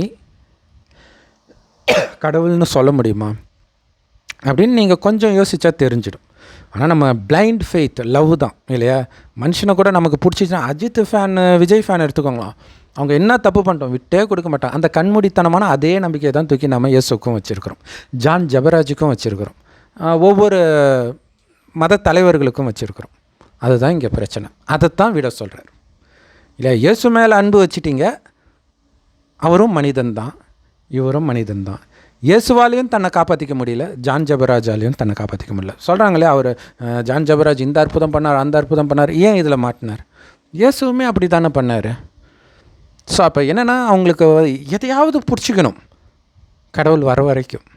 கடவுள் வந்துட்டாருன்றோம், ஆனால் நம்ம பிடிச்சதே கடவுள்னு நினச்சிட்டோம். அதுதான் இப்போ பிரச்சனை. அது மூழ்கும்போது துடிப்போம், அது விட்டுட்டு போகும்போதும் துடிப்போம். இயேசுவே இயேசுவே என்னை ஏன் கைவிட்டீர், சாரி தேவனே தேவனே என்னை ஏன் கைவிட்டீர்னு இயேசு சொல்கிறார். ஸோ அதை பற்றி ஆழமான வீடியோ நம்ம அந்த பைபிள் சேனலில் போடுறோம், அதை அவசியம் பாருங்கள்.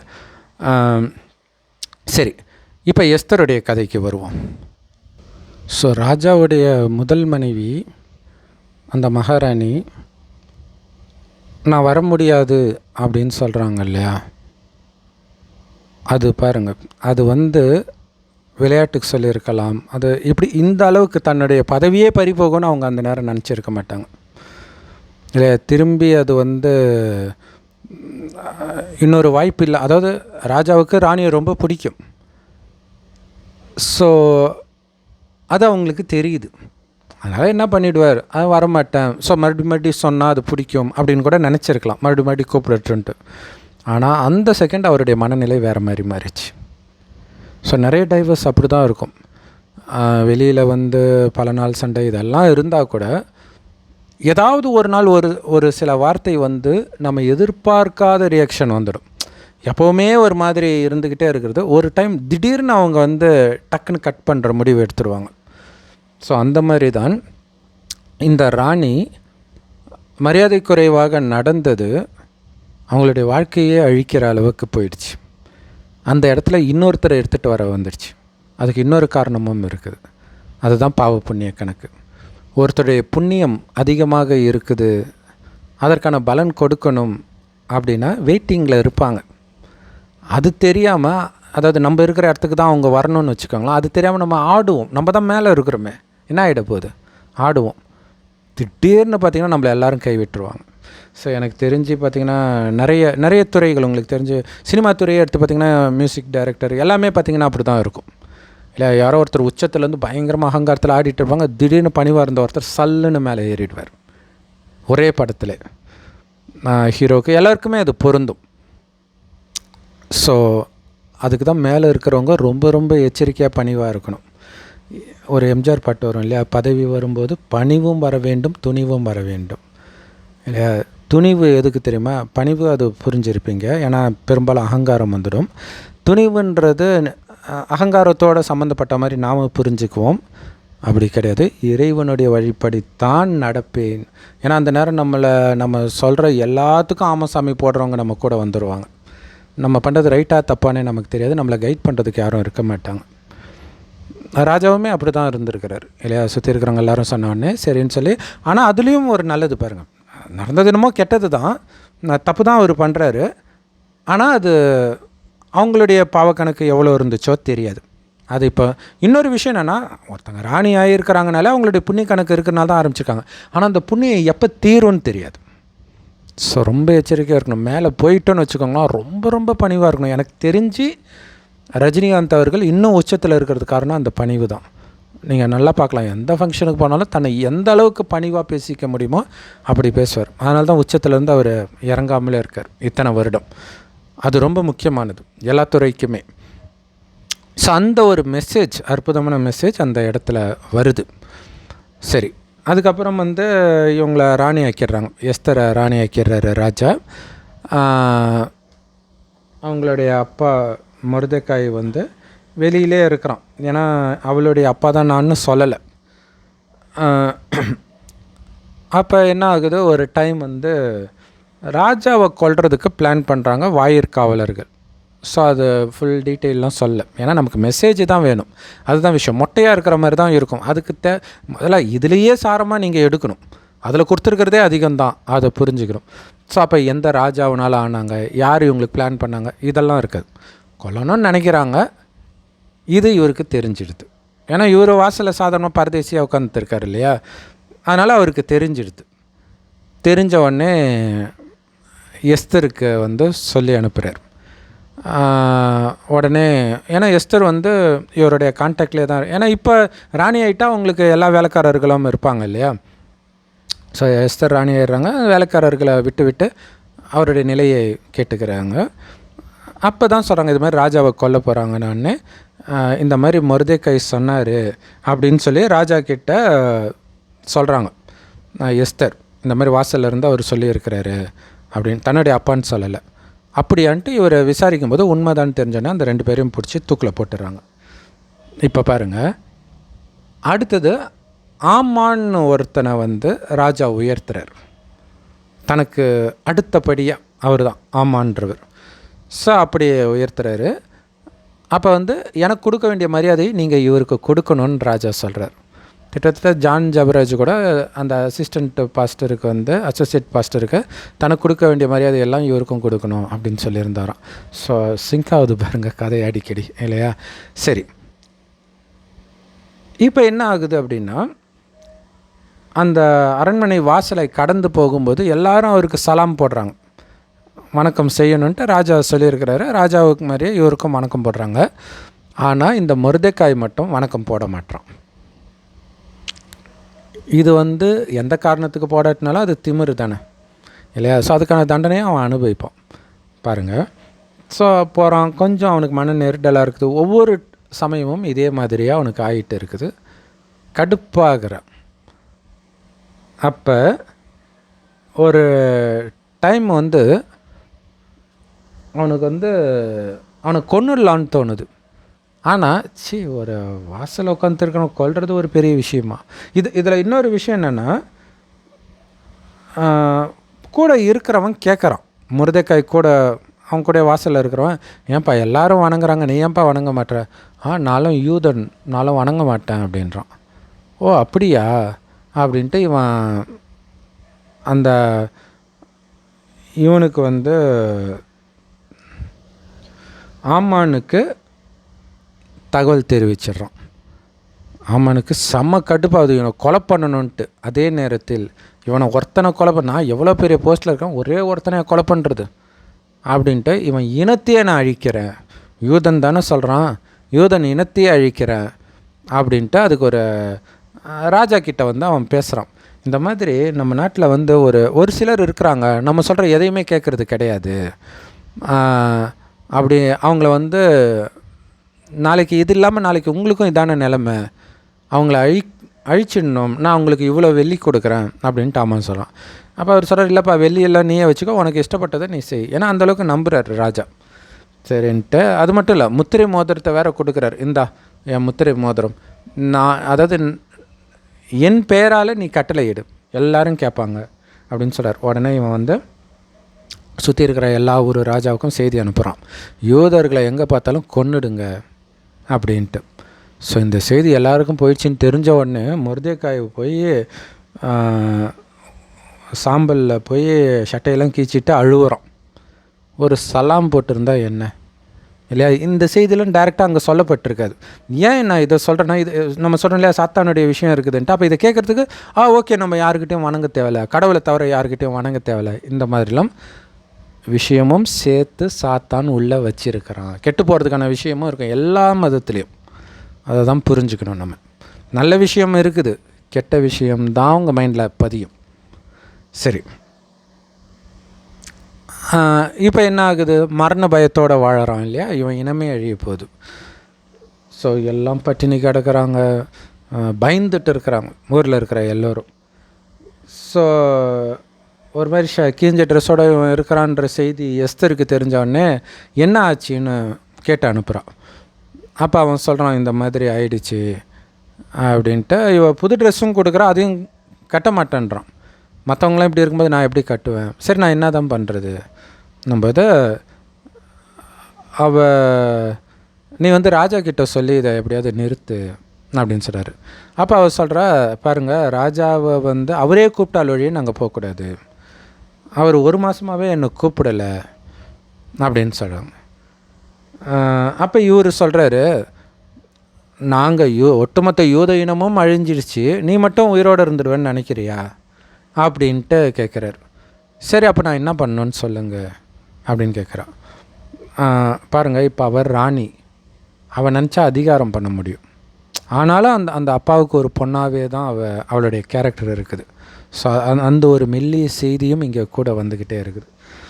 ஸோ அப்போ இவர் சொல்கிறாரு, இந்த மாதிரி நீ ராஜா கிட்ட சொல்லி இதை கேன்சல் பண்ண வை அப்படின்னும்போது, அப்போ சொல்லி அனுப்புகிறான். என்ன சொல்கிறான்னா, சரி 3 நாள் நீங்கள் எல்லோரும், யூத மக்கள் எல்லோரும் எனக்காக ஜபம் பண்ணுங்க, நானும் ஜபம் பண்ணுறேன் உபவாசம் இருந்து. 3ஆவது நாள் நான் போகிறேன், அந்த நேரம் ராஜா என்னை நோக்கி செங்கோல் நீட்டினா தான் நான் பிழைச்சேன், இல்லைன்னா கொன்னுடுவாங்க அனுமதி இல்லாமல் போனதுக்கு. பரவாயில்ல, என் உயிர் போனால் பரவாயில்ல அப்படின்ட்டு அவள் சொல்கிறான். சரின்ட்டு இவங்களாம் அதே மாதிரி பண்ணுறாங்க. 3ஆவது நாள் இவள் போகிறா. போனோடனே ராஜா செங்கோல் நீட்டுறாரு. ராஜாத்தி, ஏன்னா அவருக்கு ரொம்ப பிரியமானவள் இல்லையா, என்ன வேணும் ராஜாத்தி, ஏன் வந்து நிற்கிற அப்படின்போது அவள் வந்து சொல்கிறா, எனக்கு வந்து நீங்களும் ஆமானும் விருந்துக்கு வரணும் அப்படின்றா. அதுக்கு முன்னாடியே ராஜா கேட்குற, உனக்கு என்ன வேணும், இந்த ராஜ்யத்தில் பாதி வேணாலும் நான் தரத்துக்கு தயாராக இருக்கிறேன். ஸோ அவளுடைய அழகில் அவர் மயங்கி கிடக்கிறார். சரி, அப்போ தான் சொல்கிறார், இந்த மாதிரி விருந்துக்கு வாங்கன்ட்டு போயிடுறார். அடுத்த நாள் இதை சொல்லிவிட்டு ஆமானும் வரான். வரும்போதே சந்தோஷமாக சொல்லிட்டு வரோம், நான் வந்து விருந்துக்கு என்னை கூப்பிட்ருக்குறாங்க அப்படின்னு நண்பர்கள்கிட்டையும் மனைவிக்கிட்டேயும் சொல்கிறான் ஆமான். என்னை மட்டும்தான் கூப்பிட்ருக்குறாங்க ராஜாவுடைய மனைவி அப்படின்ட்டு ஆனந்தமாக சொல்கிறான். இருந்தாலும் அங்கே வாசலில் ஒருத்தன் இருக்கிறான் மொர்தெக்காயின்ட்டு. அவனை நினச்சாலே இந்த சந்தோஷம்லாம் ஓடி போயிடுது, டென்ஷன் ஆகுது. இந்த நாடே என்னை கண்டால் பயப்படுது, ஆனால் அவன் எனக்கு கண்டுக்கவே மாட்டுறான் அப்படின்ட்டு. இது வந்து ரொம்ப ஜாக்கிரதையான விஷயம் இல்லையா? யாருடைய கோபம் எப்படி இருக்குன்னே தெரியாது. ஸோ அந்த பணிவு தான் நம்முடைய பாதுகாப்பு கவசம்னு இறைவன் சொல்கிறார் பிரம்மகுமாரிகள் மூலமாக. ஸோ அப்போ தான் மனைவி சொல்கிறா, அவனை கொன்று போட்டுரு அப்படின்னு சொல்கிறான். பாருங்கள், அவனுக்கே கொலை பண்ணணுன்ற எண்ணம் வரலை, இப்போ இவன் சொல்கிறான். ஆக்சுவலாக நான் கொஞ்சம் மாற்றி சொல்லிட்டேன், இப்படி கொலை பண்ணி போட்டுறோன்னு. என்ன சொல்கிறான்னா, ஏற்கனவே இவன் கொலை பண்ணணுன்ற இதில் தான் இருக்கிறான். என்ன சொல்கிறான், ஒரு பெரிய தூக்குக்காக ஒரு பெரிய கம்பத்தை நட்டு அதில் அவனை தூக்கில் போடு அப்படின்ட்டு மனைவி சொல்கிறான். நீ ராஜா கிட்ட சொல்லு, அவர் பண்ணிவிடுவார் சரின்ட்டு இவன் போகிறான். போயிட்டு சாப்பிட்றான், விருந்து சாப்பிட்றான். சாப்பிடும்போது ராஜா கேட்குறாரு, சொல்லு ராஜாத்தி, உனக்கு என்ன வேணும்? என் ராஜ்யத்தில் பாதி வேணும்னாலும் நான் கொடுக்குறேன். இல்லை உங்களுக்கு அந்த வார்த்தைகள் நல்லாயிருக்கும் பைபிளில் எஸ்தர் உபயோகப்படுத்துகிற வார்த்தைகள். உங்கள் கண்ணில் எனக்கு தயவு இருந்தால், இப்படி தான் வரும், ராணி தானேன்ட்டு அந்த மாதிரி. அதுதான் முதல் மனைவிக்கும் இவளுக்கும் உள்ள வித்தியாசம். போடா வர முடியாதுன்னா உங்கள் கண்களில் எனக்கு தயவு இருந்தால் மீண்டும் இன்னொரு முறை விருந்துக்கு நீங்களும் ஆமானும் வரணும் அப்படின்ட்டு ரொம்ப சூப்பராக இந்த மாதிரி வார்த்தைகள் நிறையா இருக்கும். சரின்ட்டு அடுத்த நாளும் நம்ம வரலான்னு போகிறாங்க. இந்த விருந்து சாப்பிட்டதையும் சொல்லி மனைவிக்கிட்ட சந்தோஷப்படுறான். அப்பயுமே வரும்போது இவன் மொர்தெக்காய் கண்டுக்க மாட்டான். அந்த சந்தோஷம் ஃபுல்லாக புஷ்ஷுன்னு போயிடும். அப்போ கடுப்பாய் அப்போ தான் ஆக்சுவலாக இந்த இது சொல்லுவாங்கன்னு நினைக்கிறேன், தூக்கு போடுறத பற்றி. சரி, நான் இன்றைக்கி ராஜா கிட்டே போய் கேட்குறேன் அப்படின்போது சொல்லிகிட்டு இருக்கும்போதே வருவாங்க, இதுமாரி விருந்துக்கு கூப்பிட்றாங்கன்ட்டு. உடனே அவன் வருவான். ஆனால் இதுக்கு முன்னாடி நடுவில் ஒன்று நடக்கும். என்ன நடக்கும் அப்படின்னா, அதுக்கு முன்னாடி நாள் முதல் விருந்து முடிஞ்ச பிறகு ராஜா வந்து நைட்டு தூக்கம் வராது. அப்போ ஒரு புஸ்தகம் இருக்கும், கடவுளுடைய சட்ட புஸ்தகம். ஸோ அதை எடுத்து பார்க்குறார், வேறு ஏதோ ஒரு புஸ்தகம். அதை பார்க்கும்பொழுது அதில் இந்த மொர்தெக்காய் மூலமாக ராஜாவை கொலை பண்ண சந்தேகப்பட்டதை வந்து மொர்தெக்காய் தான் சொல்கிறார். இந்த மாதிரி ராஜாவை கொல்ல போகிறாங்கன்ட்டு எஸ்தர்கிட்ட சொல்லி அனுப்புகிறார் இல்லையா? ஸோ அந்த மொர்தெக்காய்க்கு ஏதாவது அது போட்டிருக்கும் அதில், இந்த மாதிரி மொர்தெக்காய் இப்படி பண்ணாருன்ட்டு. உடனே ராஜா மற்றவங்களை கூப்பிட்டு அவருக்கு ஏதாவது நாம் வந்து கைமாறு பண்ணோமா அப்படின்னு கேட்குறாரு. அப்போ அவங்க சொல்கிறாங்க எதுவும் பண்ணலை அப்படின்ட்டு. சரி, அதுக்கப்புறம் தான் இங்கே வராங்க, விருந்துக்கு வரார் ஆமான். ஆமான் வந்த உடனே இவனை கொலை பண்ணணுன்ற எண்ணத்தில் வராரு. ஆக்சுவலாக நீ வந்து அவனை கொலை பண்ணணுன்னு சொல்லிவிடுங்க, கொன்னுட்டு நீங்கள் போய் விருந்துக்கு போங்கன்ட்டு தான் மனைவி சொல்லி அனுப்புவான். அவனும் அந்த எண்ணத்தில் தான் வருவான். வந்த உடனே ராஜா பார்த்துட்டு, நான் ஒருத்தருக்கு வந்து ஒரு நல்லது செய்யணும்னு நினைக்கிறேன், என்ன பண்ணுறேன் நான் ஒருத்தருக்கு வந்து. சாமான் கிட்ட ராஜா கேட்குறாரு, ராஜா வந்து ஒருத்தருக்கு கனம் பண்ண விரும்புகிறாருன்னா, அப்படி கனம் பண்ண விரும்புகிற மனுஷனுக்கு என்ன செய்யணும் அப்படின்ட்டு ஆமான் கிட்ட கேட்குறாரு. ஏன்னா அவர் தானே இவருக்கு க்ளோஸு. உடனே ஆமானுக்கு என்ன தோணுது, எப்படியும் ராஜாவுக்கு நம்மளை தான் பிடிக்கும், அதனால தான் அவருக்கு ஈக்குவலாக அடுத்த ஸ்டேஜில் வச்சுருக்கிறாரு. ஸோ அதனால் நம்ம வெயிட்டாக கேட்கலாம் அப்படின்ட்டு இவனை கொலை பண்ணணுன்ற எண்ணமே மறந்து போயிடுச்சு. இன்னொன்று, ராஜாவே கேட்கும்போது நடுவில் பேசவும் கூடாது இல்லையா? அதனால் நம்மளை தான் கனம் பண்ண விரும்புகிறாருன்னு நினச்சிட்டு என்ன சொல்கிறோம், ராஜா நீங்கள் என்ன பண்ணணும் அப்படின்னா, அவனுக்கு ராஜா என்ன ட்ரெஸ்ஸு போடுறாரோ அந்த ட்ரெஸ்ஸை போட்டு ராஜா ஏறுற குதிரையில் அவனை ஏற்றி ராஜா தலையில் அணிஞ்சிக்கிற அந்த ராஜ முடி கிரீடத்தை அவர் தலையில் வச்சு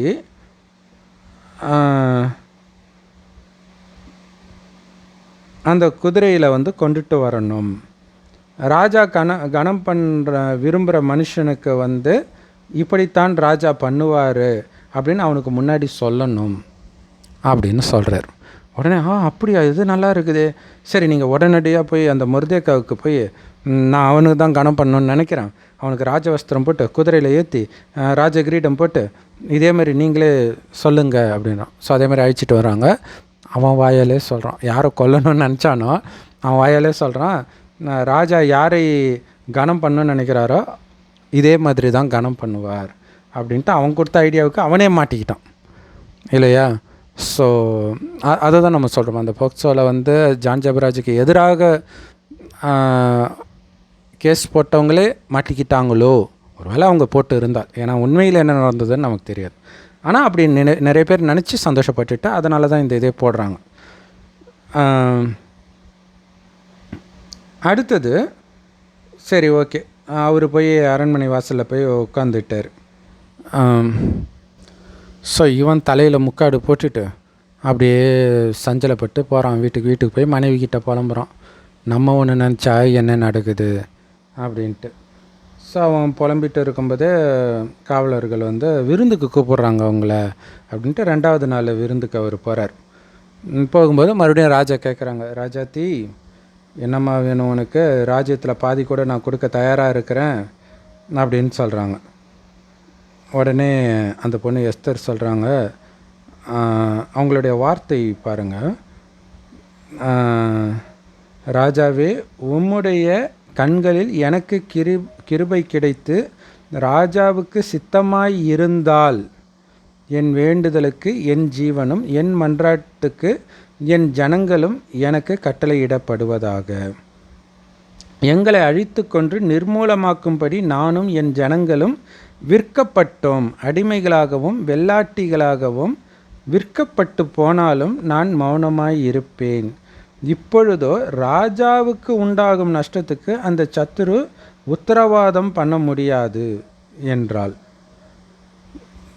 ஸோ இப்படி ஒருத்தன் பண்ணிட்டான், எங்களையும் எங்கள் இனத்தையே விற்று போட்டுட்டான், எங்கள் உயிருக்கு கேரண்டி இல்லாமல் பண்ணிட்டான், ஸோ எங்களை பற்றி கூட கவலை இல்லை, ஆனால் ராஜாவுக்கு என்ன ஆகும் இல்லை, ராணிக்கும் ராணியோட இனத்துக்குமே இப்படின்னா ராஜாவுக்கு மட்டும் என்ன கேரண்டி அப்படின்னு கேட்கும்போது ராஜாவுக்கு கோபம் வருது. யார் அப்படி பண்ணான், இவ்வளோ துணிச்சல் யாருக்கு இருக்குது, எங்கே இருக்கிறான் அவன் அப்படின்னும்போது எஸ்தர் சொல்கிறாங்க, சத்ருவும் பகைஞனும் ஆகிய அந்த மனிதன் இந்த துஷ்ட ஆமான் தான். அவன் சாப்பிட்டுட்டு இருக்கிறான் ஜாலியாக, டமால்னு அவன் தான்னும் போது அவனுக்கு எப்படி இருக்கும், திக்குன்னு போயிடுது, அவனுக்கு பயம் வந்துடுது. உடனே இவனுக்கு அப்படியே டென்ஷன் ஆகிடுது ராஜாவுக்கு, இவனா அப்படி பண்ணான் அப்படின்ட்டு. இது ரொம்ப முக்கியமான விஷயம். இது ஒவ்வொருத்தர் வாழ்க்கையிலும் இப்படி நடக்கும். உலகில் விஷயத்திலே பார்த்திங்கன்னா யார் இப்போ உலகம் ஃபுல்லாகவே ஒரு 50 வருஷத்துக்கு முன்னாடி இருந்ததுக்கும் இப்போத்துக்கும் இந்த அது பேர் என்ன, அது நட்பு நாடுகள் அதுவே மாறுது பாருங்கள் இல்லையா. அந்த பாலஸ்தீனத்துக்கு ஆதரவு கொடுத்தவர்கள் எல்லாம் இப்போ பாலஸ்தீனத்துக்கு எதிராக திரும்பினாங்க. இதை யாருமே கற்பனை கூட பண்ணியிருக்க மாட்டாங்க. போர் உக்கிரமாகுது.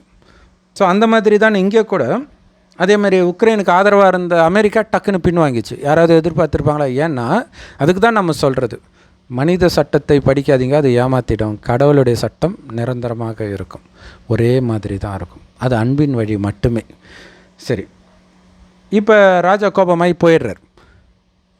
அதுக்குள்ளே போயிடுறாருன்னு கொஞ்சம் பக்கத்து ஒரு தோட்டத்துக்கு போயிருக்கார்.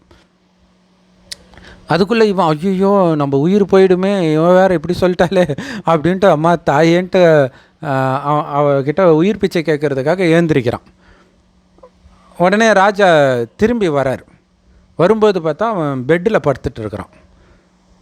ஸோ பெட்டில் சாஞ்சி கிடந்தான்றது மேபி அவள் தள்ளி விட்டுருக்கலாம், என்ன வேணாலும் நடந்திருக்கலாம், அதை காட்டலை. உடனே ராஜாவுக்கு டென்ஷன். அது எவ்வளோ தைரியம் இருந்தால் என் முன்னாடி என் மனைவியை பலாத்காரம் பண்ண ட்ரை பண்ணுறியா நீன்னு அப்படின்னு சொல்லி வாயை மூடுறதுக்குள்ளே அவனை மூடி போட்டார்கள்னு இருக்கும். அப்படின்னு அர்த்தம், கொண்டுட்டாங்க. இது ஒரு ட்ராமா மாதிரி இருக்கும். இதை பார்க்கும்போதே உங்களுக்கு தெரியும் நிஜத்தில் நடக்கலைன்ட்டு. ஏன்னா அது புத்தி உள்ளவன் புரிஞ்சுக்குவான். அதில் உள்ள சாரத்தை மட்டும் எடுக்கணும். விஸ்தாரத்தில் எல்லாம் மாட்டிக்கிட்டு இருக்கிறாங்க இல்லை. இயேசு அந்த மாதிரி நடக்கவே இல்லை. போய் அந்த சிலுவையில் இப்படி ஆச்சு அப்படி ஆச்சு அப்படின்ட்டு அதையே விஸ்தாரப்படுத்திட்டு இருக்கிறவங்களுக்கு அப்படி நடக்கவே இல்லைன்னும் போது முடிஞ்சு போச்சு. ஐயோ, அப்போ நம்ம எதை போய் நாளைக்கு பிரச்சாரம் பண்ணுறது? இயேசு நமக்காக உயிர் விட்டார்னு எப்படி சொல்கிறது? உயிர் விட்டார், உயிர் விடலை, உங்கள் பாவத்தை மன்னித்தார். யார்? கடவுளுடைய குழந்தை இயேசு இல்லை. சரி, இயேசுவும் கடவுளுடைய குழந்தை தான், எல்லோரும் கடவுளுடைய குழந்தை தான். ஆனால் கடவுளுடைய ஞானத்தை யார் எடுக்கிறாங்களோ அவங்க தான் கடவுளுடைய நேரடி குழந்தைகள். அவங்களுக்கு கடவுள் கொடுக்குற கட்டளை ஒரு கணத்தை இருந்தால் மறுக்கணத்தை காட்டுன்னு இயேசு சொன்னார்ல, அது கடவுளுடைய ஞானம் தான். மறுக்கணத்தை காட்டுறது மட்டும் இல்லை, அவன் நல்லா இருக்கணும்னு. இங்கே வந்து மன்னிப்பு தான் கேட்பார் இயேசு. இல்லை, இங்கே கடவுள் என்ன சொல்கிறார்னா, ஒரு சாபம் அவன் கொடுத்தா அவன் நல்லா இருக்கணும்னு 10 ஆசீர்வாதத்தை நீ கொடு அப்படிங்கிறார். ஸோ அதை பற்றி நாம் ஏற்கனவே இயேசு உண்மையில் யாருன்னு பைபிள் சேனலில் போட்டிருக்கிறோம். ஸோ அதை அவசியம் பாருங்கள். நிறைய ரகசியம் இருக்கும் அதில். ஏன்னா அதையும் இதில் சொன்னால் ரொம்ப பெருசாகிடும். பாருங்கள், ஆமான் மொர்தெக்காய்க்கு வெட்டின குழியில் அவனே விழுந்துட்டான். இப்போ ராஜா என்ன பண்ணுறாரு, அப்போ கூட இருக்கிறவன் ஒருத்தன் சொல்கிறான், இது மாதிரி மொர்தெக்காய்க்காக அவன் வந்து அவங்க வீட்டில் பெரிய தூக்கு மரம் நட்டு வச்சுருக்கிறான், அப்படியே இவனை தூக்கி அதில் போடுங்க அப்படின்னு சொல்லிட்டு அவனுக்கு ஒரு அரண்மனை கொடுத்துருப்பாங்களே, அந்த அரண்மனையை வந்து எஸ்தருக்கு கொடுத்துறாங்க. அதுக்கு எஜமானனாக எஸ்தருடைய என்னுடைய அப்பானும் சொல்லிடுறான். அப்புறம் மொர்தெக்காய்க்கு ராஜாவுக்கு அடுத்த பதவி, அந்த ஆமான் இருந்த பதவி வந்து இவருக்கு மொர்தெக்காய்க்கு வந்துடுது. அப்போ பாருங்கள், மறுபடியும் நம்ம முதல்ல சொன்ன அதே மெசேஜ் புரியுதா? அங்கே முதல் மனைவியை ஆடினதுனால ரெண்டாவது புதுசாக ஒருத்தி அமைதியாக ஒன்றுமே இல்லாத ஒரு ஏழை பொண்ணாக இருந்தவளுக்கு ராணி பதவி கிடைக்கிது. அதே மாதிரி இங்கேயும் பாருங்கள், அதே கதை தான் ரிப்பீட் ஆகுது, அதே மெசேஜ் தான். ஆனால் இதை யாராவது கண்டுபிடிச்சிருப்பாங்களா? ஆனால் இங்கே நம்ம இப்போ எது மக்களுக்கு பிடிக்குது பாருங்கள், கடவுள் வந்து நம்ம எதிரிகளை நிர்மூலமாக்கினார். எந்த சர்ச்சு போனாலும் கொலகார சர்ச்சாக தான் இருக்கும். கடவுளை அடியாளாக்கி அவன் கையை முழிச்சு போடுமாண்டவரே, காலை முடித்துக்கு போடுமாண்டவரே. டே என்னங்கடா இது, ரவுடிங்க கூட இப்படி வெறி பிடிச்சி அலைய மாட்டாங்கடான்னு தோணும். இதுக்கு பேர் தான் அந்தி கிறிஸ்து இல்லையா? இயேசு போதித்த போதனைக்கு நேரெதிரான போதனை சொல்லப்பட்டு இருக்குது. அதான் இங்கே விஷயமே. ஸோ அதை தான் நம்ம சொன்னோம். நீங்கள் ஜான் ஜபராஜ் மேலே என்னெல்லாம் குற்றம் வச்சுருக்கிறீங்களோ அது எல்லாமே பைபிளில் இருக்கிறது. அப்போ அந்த குற்றம் பைபிள் மேலே நீங்கள் சுமத்துறீங்க இல்லையா? அப்போ கடவுளுடைய வழிப்படி நடக்குன்னா அப்போ கடவுள் இப்போ வந்து செய்தியை கொடுத்துட்ருக்கிறார். அங்கே இந்த மாதிரி காசு கேட்க மாட்டாங்க. இவர் சொல்கிறார் இல்லையா, காதில் இருக்கிறத கழட்டி போடு, இதில் போடு, இல்லாட்டினா நீயே விழுந்துடு, இப்படிலாம். ஏன்னா அது அதிலே இருக்குது, தசம பாகம்னு இருக்கிறத தானே அவர் கேட்குறாரு. ஸோ ஆனால் ஏன் கிறிஸ்தவர்கள் சொர்க்கத்துக்கு வர மாட்டாங்கன்னா இந்த பிச்சை எடுக்கிற பழக்கம்தான். பாதிரியார் பிச்சை எடுத்துகிட்டு இருக்கிறாங்க வரவங்க கிட்ட, எனக்கு இதை கொடுங்க அதை கொடுங்க, பாருங்கள் பைபிளில் இருக்குது. கடவுள் சொல்கிற பிச்சை எடுக்கிறதுக்கு நீ செத்து போயிடலான்றார். இது கடவுள் நேரடியாக சொல்கிறது. ஏன்னா உன்னை நான் உலகத்துக்கு ராஜாவாக்குறேன், நீங்கள் பிச்சை எடுத்துகிட்டு இருக்கிறியா? அந்த பிச்சை எடுக்கிற குணத்தினால தான் அனைத்தையும் இழந்து கிடக்கிற. ராயலாக இருக்கணும், பணிவாகவும் இருக்கணும், ராயலாகவும் இருக்கணும். உயிரே போனாலும் பிச்சை எடுக்கக்கூடாது, அதுக்கு நீ செத்து போயிடலாம் அப்படின்னு கடவுள் சொல்வார். அப்படி இருக்கிறவங்க தான் சொர்க்கத்தின் அதிபதியாக ஆக முடியும். ஆனால் கிறிஸ்தவர்கள் என்ன பண்ணுறாங்க, அவங்க இவர்கிட்ட பிச்சை எடுத்துகிட்டு இருப்பார், கிறிஸ்தவர்கள்கிட்ட பாதிரியார் பிச்சை எடுத்துகிட்டு இருப்பார். கிறிஸ்தவர்கள் பாதிரியார் மூலமாக கடவுளுக்கு பிச்சை. நீங்கள் காசு கொடுத்தீங்கன்னா நாங்கள் உங்களுக்கு ஜபம் பண்ணுறோம். அது ஒருத்தர் கமெண்ட் போட்டார், டே எங்களுக்கு நாங்கள் ஜபம் பண்ணிக்க தெரியாதா? நீங்களே டைரெக்டாக ஜபம் பண்ணாலும் பாதிரியார் மூலமாக ஜபம் பண்ணாலும் கடவுள் எதையும் கேட்க போகிறது கிடையாது. உங்கள் பாவ புண்ணிய கணக்கின்படி தான் உங்களுக்கு கிடைக்கும். அப்போ புண்ணியத்தை அதிகரிக்கணும். அப்போ புண்ணியம் எது பாவம் எதுன்னு தெரியணும். கடவுள் சொல்கிறார், உடல்னு நினச்சிட்டு நீ பண்ணுற எல்லாமே பாவம்தான். அதான் மாம்சமானவர்கள்னு அடிக்கடி பைபிளில் இருக்கும். ஏன்னா அந்த உடல் உணர்வு இல்லை, என்னுடையவர்ன்ற அந்த உணர்வு வந்து உங்களை தப்பு பண்ண வைக்கும். குறிப்பாக காமம். தாவீது அந்த காமத்தினால கொலையே பண்ணுறான் இல்லையா? ஸோ எல்லா மெசேஜும் அங்கங்கே தெளிச்சு இருக்கும். ஆனால் கூடவே சாத்தானுடைய விஷயம் நிறையா இருக்கும். சாத்தானுடைய விஷயந்தான் உங்களை பிடிச்சி இழுக்கும். இதுக்கப்புறம் வரும் பாருங்கள், ரொம்ப கொடுமையாக இருக்கும். சரி, உடனே எஸ்தர் சொல்கிறா, இவர் காப்பாற்றப்பட்டுட்டார், ஓகே. இவங்க இனத்தை அழிக்கிறதுக்கு ஏற்கனவே லெட்டர் அனுப்பிச்சிட்டாங்களே, அதை நீங்கள் நிறுத்துங்கன்னு ராஜாட்ட சொல்கிறாங்க. அப்போ தான் ராஜா வந்து முத்திரமத்தை கொடுத்து நீயே பண்ணிக்கோ, என்ன பண்ணணுமோ பண்ணிக்கோ. உடனே இவர் வந்து எழுதுறார், யூதர்கள் எல்லாம் செஞ்சு உங்களுக்கு எதிராக இருந்த அத்தனை பேரும் கொலை பண்ணுங்க. கடவுள் இப்படி பண்ணுவாரா? யோசிச்சு பாருங்கள். மிருக குணத்தை வளர்க்குது இல்லையா? காப்பாற்றினார், ஓகே. இன்னைக்கு கொலை பண்ண சொல்லுவாரா? இன்றைக்கி அப்படி தான் நினச்சிட்டு இருக்கிறாங்க. அதனால தான் உக்ரைன் போர் நடக்கும்போது கடவுள் ஒப்பு கொடுப்பார். என்னடா வெட்டுறதும் குத்துறதுமா கடவுளுடைய வேலை? ஸோ அப்படி தவறான விஷயந்தான் அந்தி கிறிஸ்துன்னு சொல்கிறது. அந்தி கிறிஸ்துன்னு தனியாக ஒரு ஆள் இல்லை. கிறிஸ்துவோடைய போதனைக்கு நேரெதிரான போதனையை கொடுக்குற அத்தனை பாதிரியார்களும் அந்தி கிறிஸ்துவே, அதை ஃபாலோ பண்ணுற அத்தனை கிறிஸ்துவர்களும் அந்தி கிறிஸ்துக்களே. அவங்க என்ன நினச்சிக்கிறாங்க, வெளியில் யாரோ அந்தி கிறிஸ்துவில் இருக்குன்னு நினச்சிக்கிறாங்க. உங்களைத்தான் அந்தி கிறிஸ்துன்னு அதில் சொல்லப்பட்டிருக்குது. பைபிள் உங்களுக்காக தானே எழுதப்பட்டிருக்கு, மற்றவங்களுக்காக எழுதப்பட்டிருக்குது.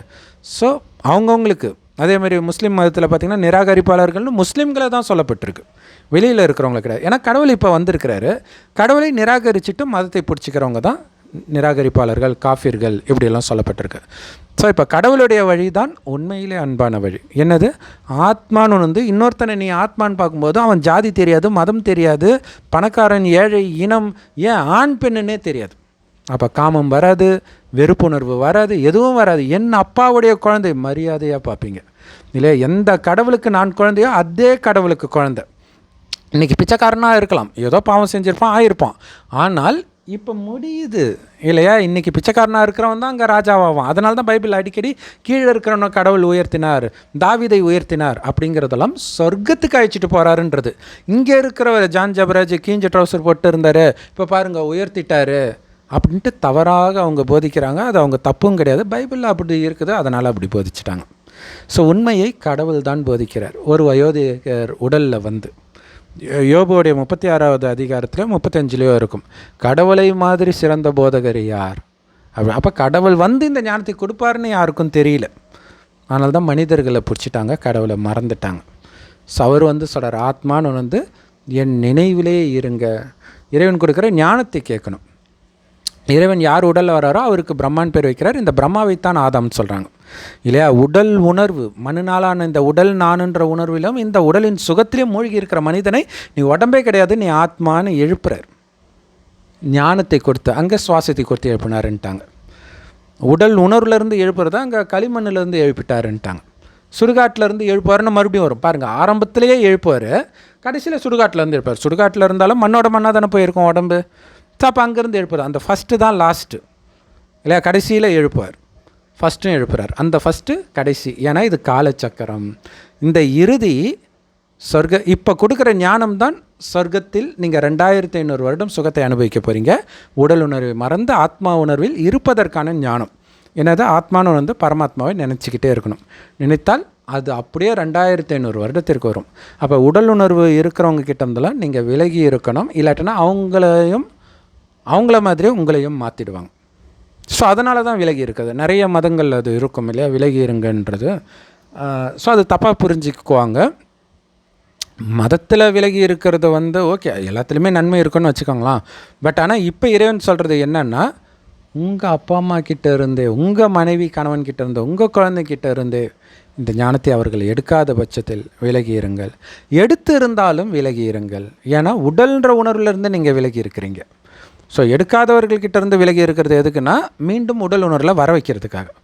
எடுத்தவர்கள்கிட்டையும் விலகி இருக்கிறது என்னென்னா, அந்த பற்று இதெல்லாம் இருக்கும் இல்லையா? ஸோ அதிலேருந்து நீங்கள் விலகணும். அன்பு இருக்கணும், ஆனால் விலகி அன்பாக இருக்கணும், கடவுள் மாதிரி இல்லையா? கடவுள் வந்து உக்ரைன் அழிந்தாலோ, பாலஸ்தீன் அழிந்தாலோ, அல்லது யார் அழிந்தாலோ, இயேசுவே அழிந்தாலும் அவர் ஒன்றும் கவலைப்பட போகிறதில்ல. அவர் பாட்டுக்கு நிம்மதியாக தான் இருப்பார். அவருடைய வேலை கடைசியில் வர்றது ஞானத்தை கொடுக்கறது. கேட்குறவன் சொர்க்கத்துக்கு வருவான், கேட்காதவன் எல்லாருமே உலகம் அழியும்போது மேலே போயிடுவாங்க. கேட்டவங்க சொர்க்கத்துக்கு வந்துடுவாங்க. நீங்கள் ஏற்கனவே குணத்தை எடுத்துகிட்டு போயிட்டாங்க.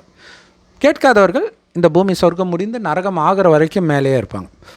அதாவது மதத்தையே பிடிச்சிட்டு இருக்கிறவங்க, அவங்க மதங்கள் வரும்போது தான் வருவாங்க. ஸோ இதுதான் இறைவனுடைய ஞானம்.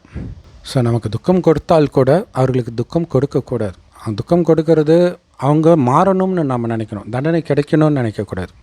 அது ரொம்ப முக்கியமான விஷயம். ஆனால் மதங்கள் அப்படி ஒரு தவறான கருத்தை சொல்லிடுது. அவன் மோசமாக்கணும், கர்த்தர் உனக்காக யுத்தம் பண்ணுவார். அதனால தான் நம்ம சொன்னோம், கடவுளுடைய வார்த்தை கிடையாது அது. மகாபாரதத்தில் இருக்கும்பாங்க, சண்டை போட அவர் சொல்லுவாரே தவிர அவர் சண்டை போட மாட்டார். இங்கே சண்டம் சாத்தானோட, மனிதர்களோட கிடையாது. காமம், கோபம், பற்று, பேராசை, அகங்காரம், பாண்டவர்கள் எதிராக அவருடைய சொந்தக்காரங்க தான் இருப்பாங்க. அப்போ சொந்தக்காரங்களை கொலை பண்ணுவாங்க. அவங்க மேலே உள்ள பற்று, அந்த உறவை நீக்கு, ஆத்ம உணர்வில் இரு, ஆத்மான் பாரு, இதுவும் இருக்கும் கீதையில். சண்டை போடுற இடத்துல எதுக்கு ஆத்மாவை பார்க்க சொல்கிறாங்க? ஸோ இப்போ ஜான் ஜபராஜாக இருக்கட்டும், அவருடைய மைத்துனனாகட்டும், கண்டிப்பாக இப்போ கஷ்டத்துலேயும் பதட்டத்துலேயும் இருப்பாங்க. இந்த நேரம் அவர்கள் இதற்கு முன்பு ஜான் ஜபராஜ் வந்து ஒரு சகோதரரை திட்டினது வந்து மரண பயத்தை காட்டினார். உண்மையிலே அந்த ஆடியோ கேட்டிங்கன்னா உங்களுக்கு தெரியும். இவர் ஏன் காசு வாங்குறாருன்னு ஒருத்தர் நக்கலிச்சிருக்காரு போல இருக்குது. ஸோ அதை அழகாக டெலீட் பண்ணிட்டு போயிட்டுருக்கலாம். அதுக்கு ஃபோனை போட்டு அவரை போட்டு நான் உன்னை பிடிச்சி ஜெயிலில் போட்டோண்டா இருப்பியான்னும்போது இப்போ அந்த வலி இருக்கும்போது இப்படி தானே அந்த சகோதராத்மாவும் துடிச்சிருக்கும் அப்படின்னு மனம் வருந்தி குணத்தை மாற்றிக்கிட்டாலே போதும். அதுதான் வேணும். அடுத்தது இறைவனை பிடிச்சிட்டா சொர்க்கத்துக்கு வந்துடுவாங்க. இங்கே பெரிய ஆளாக நினைக்கிற மாதிரி முட்டாள்தனம் எதுவும் கிடையாது. இங்கே எதுவுமே நிரந்தரம் கிடையாது. இறைவனுடைய வழி அது மட்டுமே நம்மை பாதுகாக்கும். ஓம் சாந்தி. தேங்க்ஸ் ஃபார் வாட்சிங்.